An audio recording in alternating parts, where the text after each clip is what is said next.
In today's video, we're going to go over the number one thing you need to know about burning firewood.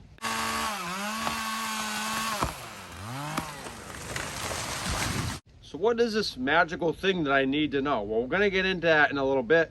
First, we'll talk about some of the things that it's not. These things are still important, but these aren't the number one thing. Some of the things that you might hear people say that are important are going to include the species of the wood. Yes, that is an important topic, but you really can't choose your species to a great extent. You got to choose what woods are locally available to you. If you're in the Northwest Mountains, you might be burning pine, fir, spruce. If you're here in the Northeast, you might have a wider selection of hardwoods to choose from. Maybe you can have some oaks, some maples, some hickories. If you're in the Midwest, maybe you have some black locust to choose from. Maybe you have some Osage orange. Depending on where you live, you're going to have certain woods you're going to choose from.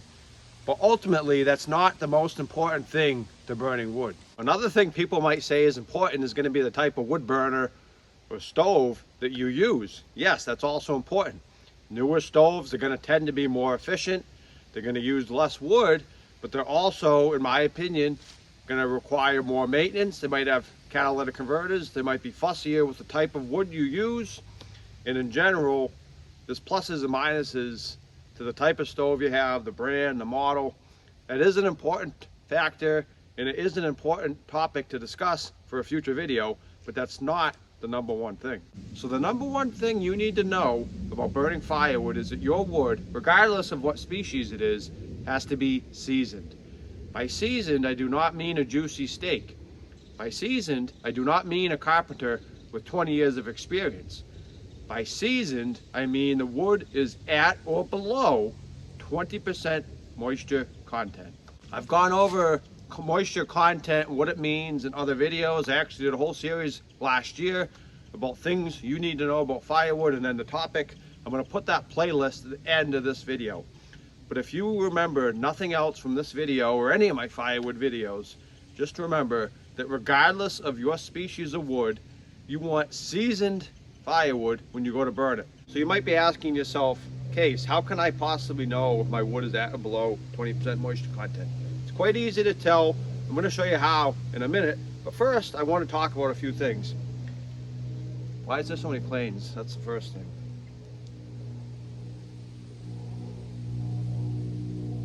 First, I want to talk about some disturbing trends that I see in the firewood, world, and you probably have seen as well.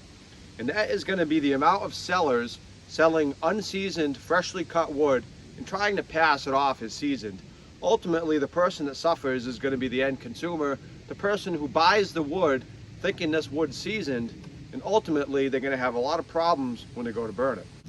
So you might be saying, Case, I can tell that the wood's seasoned. I can tell by how many cracks it has, the coloring, how much it weighs, the sound. That's great. So can I. But a lot of people can't. They might be new to the firewood game. They've never burned wood. They're taking the seller's word that this wood is seasoned. And we're kind of, by saying that, we would be missing the whole point. People shouldn't be advertising something that it's not. That's called false advertising. That'd be like you buying gasoline and it's supposed to be 10% maximum ethanol, and lo and behold, it's 30%. And then someone else says, oh, I can tell by smelling the gasoline that it's over 10%. Would that help you buying the 10%? I don't think it would. So if we're going to blame someone, we're not going to put the blame on the person who doesn't know better, that's taking the seller's word for it. We should be blaming the sellers, and we should be blaming that there's no agencies or anyone overseeing any of this. There's agencies that oversee the amount of ethanol that's put in gas, but there's really no one that verifies firewood and sellers, making sure that they're selling what they're supposed to be, making sure that it's seasoned, and also making sure that the people are getting the amount they paid for. That's another disturbing trend I see, is that people sell cords of wood and they deliver a much less amount. Now let me say this up front, there are a lot of honest wood sellers. They're selling seasoned wood and they're selling the correct amounts. They're also selling it in consistent lengths, which is another huge pet peeve of mine. But for every good firewood seller I just described, I bet you there's at least 5 or 10 that are the opposite direction. So what are some of the telltale signs and surefire ways to tell your wood seasoned? I would say look for the coloring of the wood. It should be either gray or a much lighter color than it was when freshly cut. Freshly cut wood is going to be darker and it's going to have its natural wood color still in the wood. You can also look for a lot of checks or cracks in the end of the wood. And you can also pick up the piece. It should be a lot lighter than it was when you cut it, because over time, as it seasoned, it should have lost a lot of weight through the water being released and evaporated out of the wood. But if you don't want to use those kind of ways, there is one other way that's a pretty surefire, foolproof way that you can use. And that's going to be with this device. This is called a moisture meter. This is a General brand. I got this from Home Depot several years ago. I think it was around $20 or $29, somewhere in that range. Not very expensive. The way it works, basically you have a couple of little steel prongs here, little points. You stick those in the wood, turn on the battery, and it's going to tell you the moisture in the wood. So the way this device works is quite simple. I'll get in the dark here so you can see a little bit. You turn on the device. I'm going to stick the prongs in the wood. You can see that the wood is dry and it's at 10.5%. Let's try another piece. This is oak, which is notoriously known for staying wet long and taking a long time to dry. 8.8%, quite dry. Let's try some other pieces here in the front row.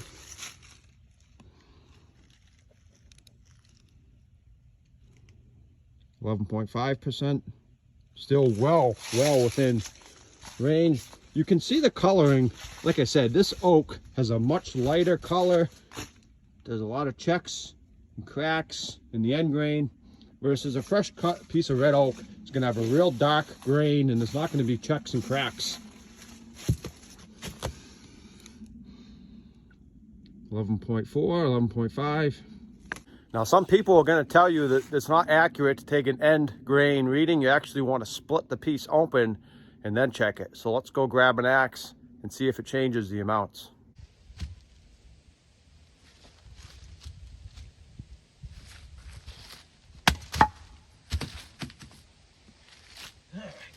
So this is a freshly split side.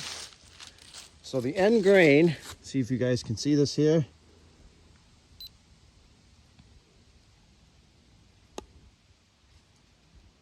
%, fresh split side,